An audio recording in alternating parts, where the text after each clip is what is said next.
क्या है दोस्तों, आज NCERT class 10 exercise 5.2 question number 9 बताने जा रहा हूँ। ध्यानपूर्वक देखें ताकि आगे आपको हर हिसाब बनाने में कुछ हेल्प मिल सके।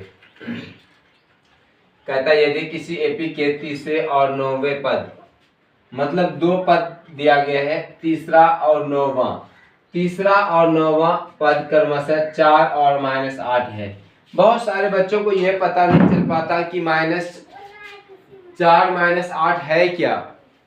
लोगों को यह ध्यान में नहीं रहता है कि यहाँ पर तीसरा और चौथा पद 9वां पद कैसे मानेंगे। तो आज मैं उस पर एक वीडियो लेके आया हूँ। इस वीडियो को ध्यानपूर्वक देखेंगे। कहता है यदि किसी एपी के तीसरे मतलब पहला, यहाँ पर जो पहला दिया गया है 4, इसी को तीसरा पद का मान है, और 9वें मतलब दूसरा, यहाँ पर देखेंगे तीसरे और यहाँ पर चौथे और, मतलब तीसरे पद 4 और 9वें पद -8 है, तब आपको बोला गया कौन सा पद शून्य है। कौन सा पद का ही मतलब होता है n ज्ञात करना।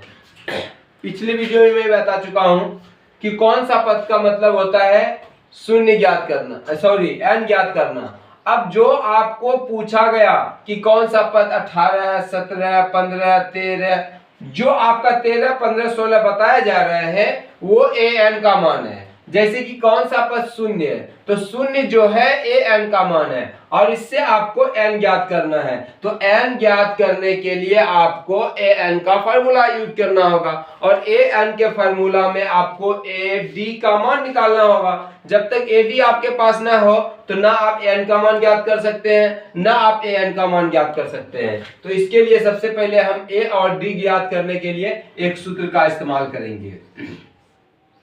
दी गई है,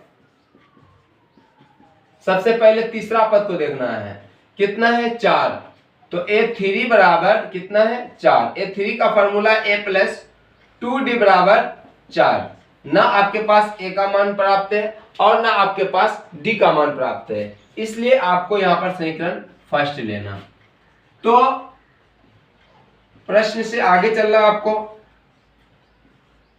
आगे कहा जा रहा है कि 9वां पद -8 है, तो a9 बराबर -8, तो a9 का फॉर्मूला a + 8d बराबर -8। यहां पर भी आपको ना a का मान ना d का मान प्राप्त था, और समीकरण से सेकंड ले लेना। यहां क्या देख रहे हैं, a और समीकरण फर्स्ट में a का और समीकरण सेकंड में a का मान बराबर है, लेकिन दोनों प्लस में है। जब दोनों प्लस में हो तो आपको घटाने पर, मतलब कि घटा की नियम लगाना है। अगर आपका दोनों माइनस में हो तो भी आपको घटा का नियम, अगर प्लस माइनस में हो तो जोड़ का नियम यूज होता है। तो यहां पर लिखना है समीकरण फर्स्ट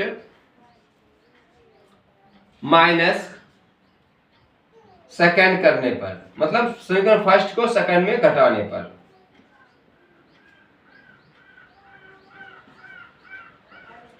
तो समीकरण फर्स्ट को पहले उतार लेंगे, a + 2d बराबर 4, और दूसरा है a + 8d बराबर -8।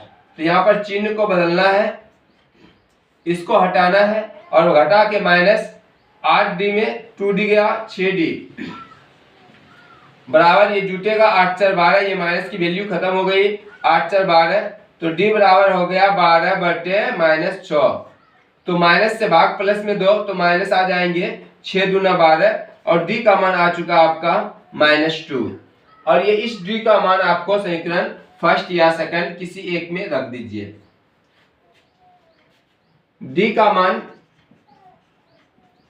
समीकरण फर्स्ट में रखने पर आपका समीकरण फर्स्ट था a + 2d बराबर 4, तो a का a रह गया +2 गुना, एक चर और एक अचर के बीच में कोई चिन्ह नहीं दिखता है तो आपका गुना का चिन्ह छुपा रहता है, इसलिए यहाँ पर आपका गुना का चिन्ह है। और d का मान जो -2 निकाले थे, यहाँ पर -2 लगाइए, और उसके बाद आपका बराबर 4 है, 4 डालिए, तो a plus Guna minus minus हो गया, 2 दूना 4 बराबर 4 हो गया। तो a बराबर 4, और दिशा बदलने से चिन्ह बदलता है, माइनस से प्लस हो गया, 4, तो ए बराबर हो गया 8। चलिए, आपको ए और डी का मान प्राप्त हो चुका है। अब निकालना है कौन सा पद, मतलब एन निकालना है। तो यहाँ लिखना है, तो पुनः प्रश्न से ए एन बराबर 0, मतलब कौन सा पद 0 है, तो ए एन का मान 0 है। तो ए एन का फॉर्मूला होता है A plus N minus 1 into D बराबर 0।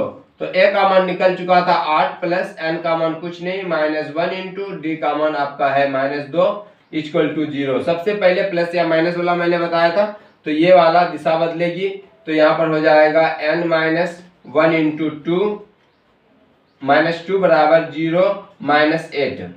अब कोई संख्या गुना में हो तो गुना वाला छूटता है, तो कहाँ चला जाता है, बटे में, इसको घटा दो, -8 बटे -2, माइनस कैंसिल, 2 चौके 8, तो n माइनस 1 बराबर हो गया 4। ये माइनस एक जो था वो प्लस में भेज दीजिए, मतलब दिशा बदल दीजिए इसका, तो n बराबर हो जाएगा 4 प्लस 1, तो n बराबर 5। मुझे उम्मीद है कि आप लोगों को जो मैंने आज हिसाब बताया वो समझ में आ गए होंगे। अगर समझ में आ गए होंगे तो आप लोग एक दूसरे तक पहुंचाएं, ताकि उन्हें भी कुछ हेल्प मिल सके। और मैं अगला हिसाब आप लोगों के सामने बहुत जल्द लेकर आ रहा हूं, उस पर ध्यान दीजिएगा। चलिए, मैं अगले हिसाब की ओर चलता हूं। Question number 10। क्वेश्चन ये कह रहा है, किसी एपी का 17वां पद उसके 10वें पद से 7 अधिक है। 17वां पद जो है वो 10वां पद 7 अधिक है, तो इसका सार्वंतर निकालना है, मतलब आपका n ज्ञात, डी ज्ञात करना है। सार्वंतर का मतलब होता है डी ज्ञात करना है। तो सबसे पहले सॉल्व लिखेंगे, और सॉल्व लिखने के बाद लिखेंगे दी गई है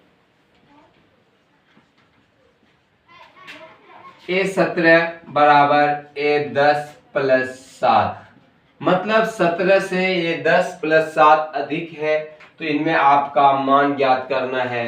किसका, तो D का। तो D का मान कैसे ज्ञात करेंगे, तो A17 का फॉर्मूला लगाएंगे A प्लस 16D, और बराबर A10 का फॉर्मूला लगाएंगे A प्लस 9D प्लस 7। तो आपका हो गया यहाँ पर A प्लस 9D को दिशा बदल दीजिए, तो A प्लस 16D, और इसको बदल दीजिए दिशा, तो -A माइनस 9D बराबर बच गया 7। अब A और A घट गया है, 16D में 9D गया, 7D बराबर 7। तो आपका D का मान ज्ञात हो चुका है, D 7 बटे 7, 7 7 कैंसिल, तो D बराबर 1।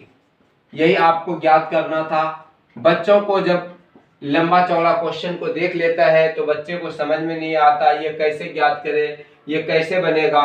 ये इजली हिसाब है और बहुत बार ये एग्जाम में पूछा गया है, इसलिए आप इन्हें VVI की दृष्टि में रख सकते हैं।